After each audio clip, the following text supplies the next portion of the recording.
Padmini cinemas banner పై B Sivaprasad నిర్మిస్తున్న cinema మాతృ. John Zakki దర్శకత్వంలో శ్రీరామ్, నందిని రాయ్, సుగి విజయ్, రూపాలి భూషణ్ కీలక పాత్రలో నటిస్తున్న ఈ సినిమా త్వరలో విడుదలకి సిద్ధమవుతున్న సందర్భంగా పాటలు విడుదల చేసింది మూవీ టీం. ఈ కార్యక్రమం ప్రముఖ లిరిసిస్ట్ చంద్రబోస్ చేతుల మీదుగా జరగడం విశేషం.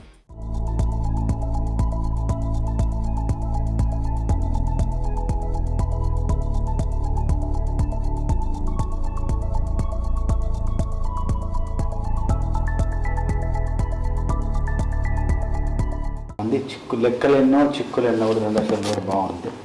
కొండ శిఖరమైన ఇంకో ఏదైనా కూడా కడలి తీరమైన ఆవల తీరం చేరాలి, అక్కడికి చేరాలనేది బాగుంది. మొదటి పల్లవిలో కరుగుతూ తాను నన్నే పెంచింది, ఎదిగితే తానే మురిస్తుంది అనే మాటలు నాకు బాగా నచ్చాయి. సినిమా మన మూవీ నేమ్ ఏంటంటే మాతృ ఏంటి అంటే అమ్మ గురించి అంటే కరెక్ట్గా పెరిగిన పర్సన్ ఎలా ఉంటాడు, ఒకవేళ అండ్ తల్లి దూరమైన పర్సన్ ఎలా ఉంటాడు అని 2 వేరియేషన్స్లో హీరో వర్షన్ ఒకటి, విలన్ వర్షన్. హీరో ఎవరిందులో? శ్రీరామ్. ఓ ఆయన ఒకరికొకరా? Okay okay. ఇప్పుడు మాతృ సినిమాలో ఒక పాట నా చేతుల మీదుగా విడుదల చేయడం జరిగింది. అమ్మ పాట, అందాల బొమ్మ అపరంజి బొమ్మ అనే పాట చాలా బాగుంది. రుద్ర పాడారు ఈ పాటని. తర్వాత ఈ పాటని సంగీత దర్శకత్వం వహించింది, ఈ పాటకు స్వరాలు సమకూర్చింది శేఖర్ చంద్ర. చాలా బాగా చేశారు. ఈ పాట వింటున్నప్పుడు పల్లవిలో 2 వాక్యాలు బాగా కదిలించాను. ఏంటంటే కరుగుతూ నన్నే పెంచింది అమ్మ, ఎదిగితే తానే మురిసింది అనే మాటలు నాకు నచ్చాయి. పాట చూస్తే సాహిత్యం లిరిక్స్ అంటే బి శివప్రసాద్ అని రాసింది. తర్వాత అన్నీ మొత్తం అంతా ముందుకెళ్ళాక ప్రొడ్యూసర్ అంటే ఏదో మళ్ళీ బీ ఫర్ ఏంటి బూర్లి శివప్రసాద్ అంటే ఏమన్నా మీరే రాశారా అంటే అవును నేను రాశాను నవ్వుతూ చెప్పారు. బాగా రాశారు. మొదటి చరణంలో కడలి తీరమైన కొండ శిఖరమైన, తర్వాత రెండవ చరణంలో లెక్కలెన్నో చిక్కులెన్నో, చాలా ఒక ప్రాసతో కూడిన ఒక అర్థం, ఒక భావం, అంటే ఆ సందర్భ శుద్ధికి తగినట్టుగా చక్కగా రాశారు.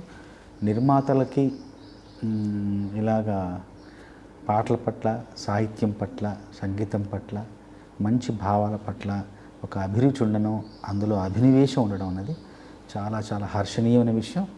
ఇట్లా అంటే వాళ్ళకి సాహిత్యం పట్ల, ఇలా ఒక పాటల పట్ల అంటే సున్నితమైన హృదయం, కవితాత్మకమైన హృదయం ఉండడం అనేది ఒక మంచి శుభ పరిణామం అని చెప్పొచ్చు. జక్కీకి మంచి ప్రొడ్యూసర్ దొరికారు. అట్లాగే ఈ సినిమాలో కథానాయకుడు ఎవరో కాదు, నేను ఒకరికొకరు పాటలు రాసిన శ్రీరామ్ ఇప్పుడు తను కూడా చాలా మంచి నటుడు. అట్లాగే ఆమన్ గారు కూడా, అమ్మ పాటలో ఆమన్ గారిని చూశాను. ఇంకా ఆమన్ గారి నటన గురించి ఏం చెప్తాం మనం. సో మంచి ఒక క్యాస్టింగ్తో, మంచి క్రూతో ఈ సినిమా మీ ముందుకు రాబోతుంది. మంచి పాటను విడుదల చేసే అవకాశం నాకు లభించింది. మనస్ఫూర్తిగా యూనిట్ అందరికీ నా శుభాకాంక్షలు. మంచి పాట రాసినందుకు మీకు ధన్యవాదాలు ప్రత్యేకంగా. For more videos like this, subscribe Big TV channel.